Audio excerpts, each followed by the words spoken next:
So turning on your camera, and this is all in the spirit of adding layers of communication back into our online communication, the stuff that we lose when we're not live, I want you to add it back. So turning on the camera is a way to do that. And why?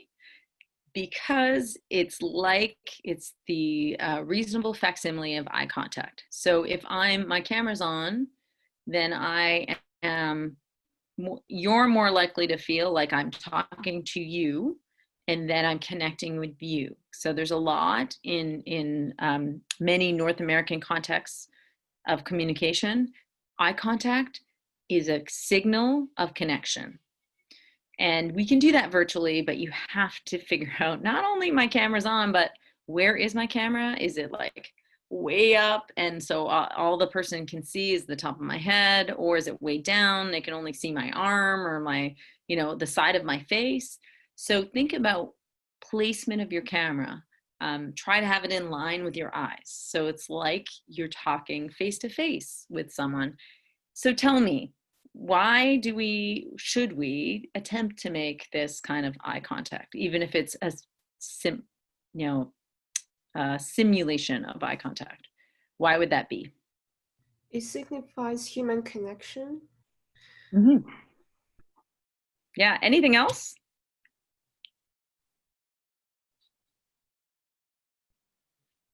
I feel like it's kind of closer to real life, how you must face a person and make eye contact to them in real life.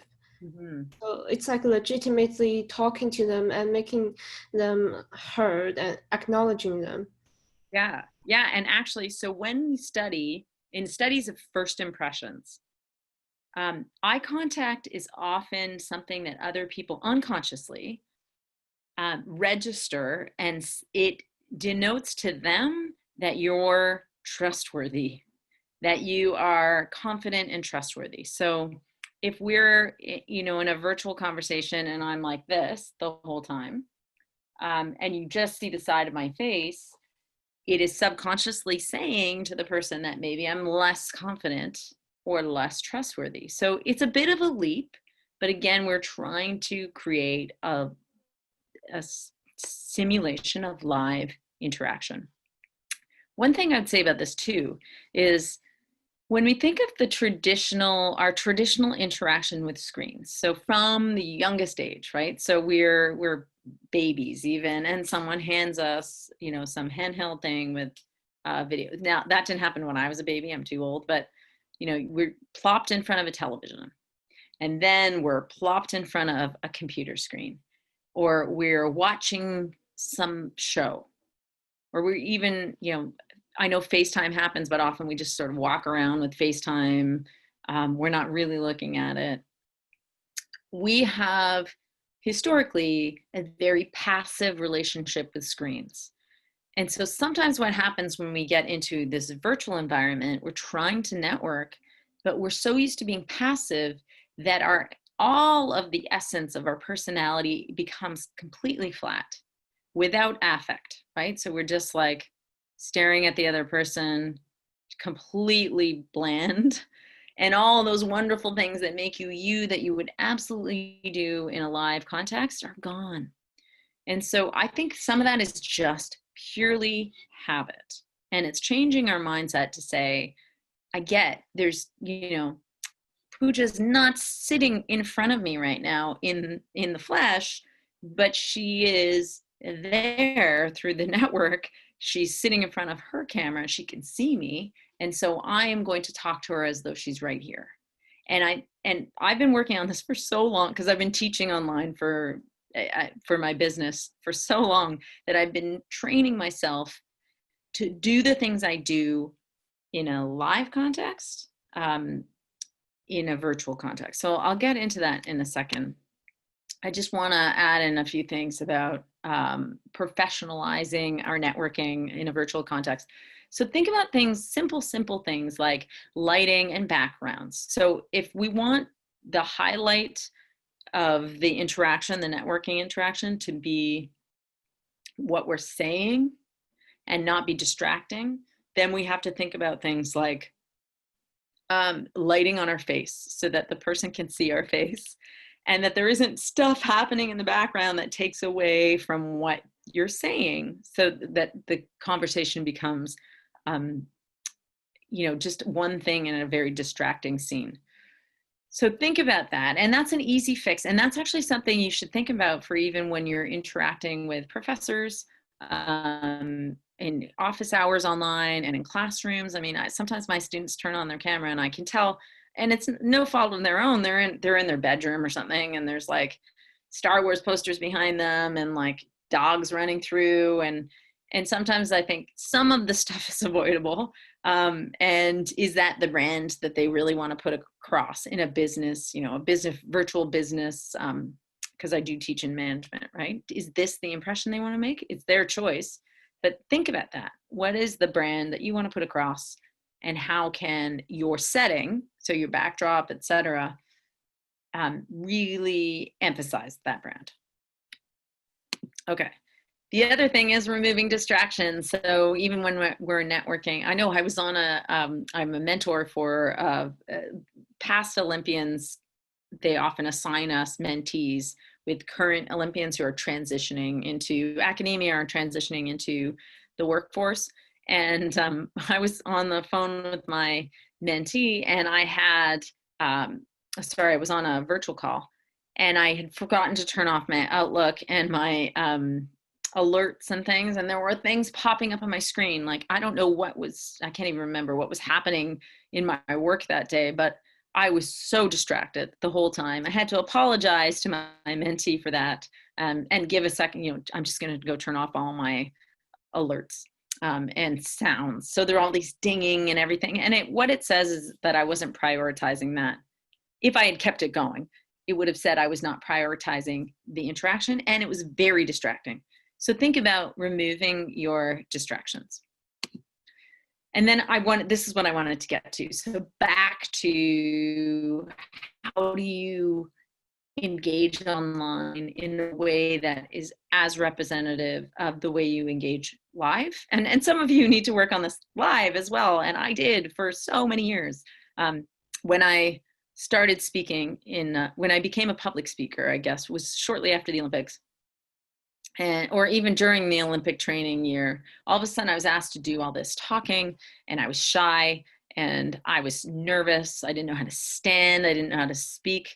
And if you watch videos of me during that time, I have this really calm, quiet, slow voice. It's very soft and very dull. And I realized that actually wasn't representative of what I was thinking or feeling inside. I felt like I was actually like pretty happy, energetic person.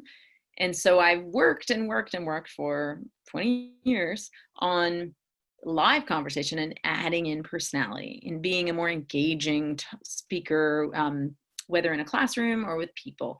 And virtually, all of a sudden you're in front of a screen, I could totally go back to being the soft, passive speaker, but I want to add those in. So think about for yourself, when you are networking virtually, body language. Are you just sitting there staring? Are you slumped down in your chair? What does that say? So even if it's not conscious, the person you're talking to, if you're totally slumped over, or like one of my students, all I could see was the top of the person's head.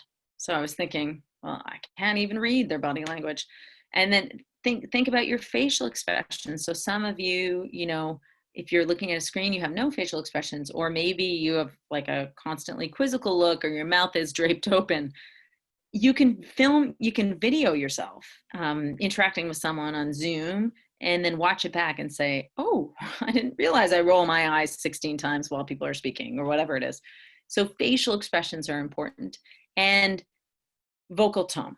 So you might notice I move my hands, because I move my hands when I speak live. So when I'm talking online, I do move my hands. And when I move my hands, it helps me vary my vocal tone, which keeps it interesting, right? Rather than monotone. So think about, you don't want your hands to be constantly moving like this, and people are like, what, is she swatting flies in there? But do add in a little bit of that to have emphasis, if that's something that you do in a live setting. So I call this the art of amplification. You have to force yourself to do it. And I challenge you to film yourself, as I said, watch it back and critique it gracefully and mercifully for yourself. Critique, what do you see? What could improve? What could be enhanced, amplified?